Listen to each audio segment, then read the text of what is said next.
Hello, I am in Thailand again. I am in the south this time because Chiang Mai is going through the burning season. If you don't know what the burning season is, you can Google that. It's basically all the farmers in the sort of northern mountains of Thailand backburn all their crops. I'm not sure exactly why, but yeah, it makes the air incredibly bad quality for like 3 months, 4 months of the year. So this place is amazing. I actually didn't anticipate liking Koh Samui that much because it's usually quite busy and touristy. But well, firstly, I chose to not stay in the busy area called Chuang. I'm staying in a place called Bang Rak Beach, which is this beach behind me. It was super quiet when I first got here, but now with this corona situation that we're facing, it's dead. All the tourists have gone. There's a few digital nomads left. So many of the problems that we face are so deep-seated that it just takes years of change and years of change on a very, very, very small level.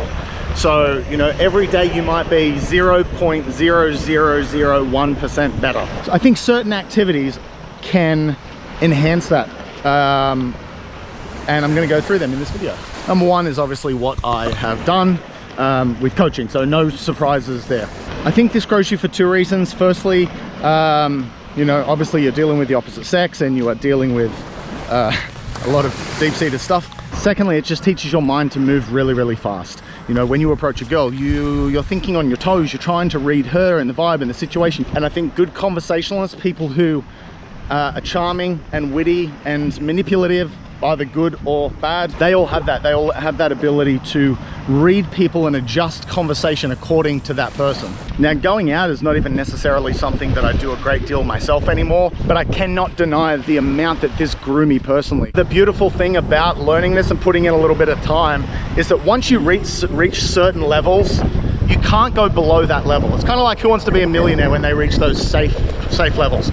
Oh shit, so the fucking wind. And if this is an area that you do struggle in, look, just go and get my book. It's $47. And the advice that you give as a coach, you read again in 2 years' time. I hate that book. I read that now and just like, it's nah. So to have people message me and say, dude, I went out and approached women for the first time in my entire 24-year-old life, and I'm only on chapter 5, that makes me feel fucking awesome. Second thing, meditation. Again, no surprise. It's almost like spring cleaning for your mind, you know, and obviously if you spring clean every day, you're gonna have a cleaner mind than someone who spring cleans once a month. What's the first thing that someone thinks who's not meditated before when they begin? I'm not doing it right, it's not working. That fucks someone up and makes them think that they're not doing it correctly, and then they quit. If I miss meditation for 2 days, I am a different person. And when my life gets incredibly sort of stressful, or I'm not moving fast enough towards a goal, I'll move my meditation from once a day to twice a day. And every time, whatever problem I'm facing resolves itself in a couple of months from doing that. Number 3, travel. I think any type of travel grows you, but the type of travel that grows you the most and the fastest is uprooting your life. When you pack up a life and pack up possessions into a bag that you can put on your back, I think it takes a lot less to make you happy. You know, I'll hear quite often, oh, Thailand is cheap and that's why people go there. Well, yeah, but more so than that, it's what that allows. That, you know, halving of your monthly expenditures, or even 3/4ing of your monthly expenditures, that frees up so much more time. It frees up more mental space. You can do more of what you love. You have more room to move when it comes to careers or making money or moving towards goals. Discipline.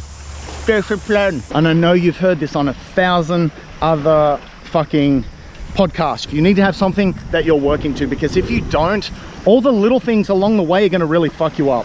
If you've got a vision of yourself 5 years from now and you can see that person, dude, someone not wanting to talk to you, it will be water off your back if you're a duck. If any of you don't know of the Jerry Seinfeld break the chain concept, go and Google that now. It's basically Jerry Seinfeld continues to write 1 hour of comedy every single day, regardless of how he feels or regardless of how busy he is. And this is why he is still, after all this time, this guy has been at the top for 30, 40 years.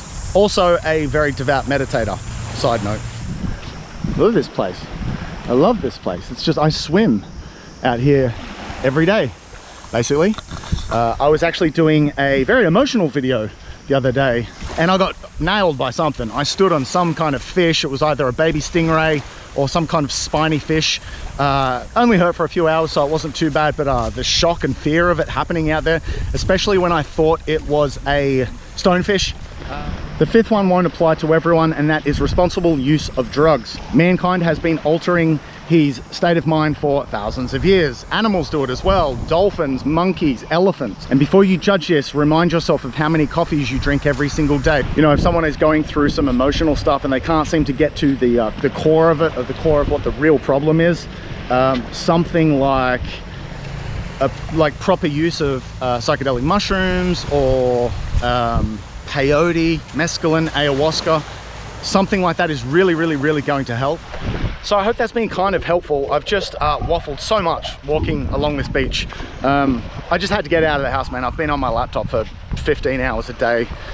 This coronavirus situation is, well, look, it's a great opportunity to use the time. If you are not using this time wisely, if you are not investing in something, in some kind of learning in yourself, that you're just crazy, man. It's exactly what I'm doing now because my income has dropped massively from this virus. You know, luckily I'm in Thailand where, again, everything's cheap, and what I love more about things being cheap is just value. I love sitting down to a beautiful meal like a massive seafood pad thai or something and thinking, this cost me $2.80. I love that feeling. I love the value of walking into an Airbnb that's $600 for the month and it's just gorgeous, when at home I'd be paying that per week. So to recap, number one is forced socializing. Number two was travel or more life uprooting, maybe even a little bit of isolation, just stepping out of your daily life from time to time. Number three was huge surprise, meditation. Go and watch my other video on meditation. Number four is some form of discipline, whatever it is for you. Half an hour to work on something every single day and make it something that you enjoy, even if you don't see any monetary outcome from it in the near future. Sometimes, man, it'll just work out weird and you'll be surprised that you're making money from something that you thought was just a hobby.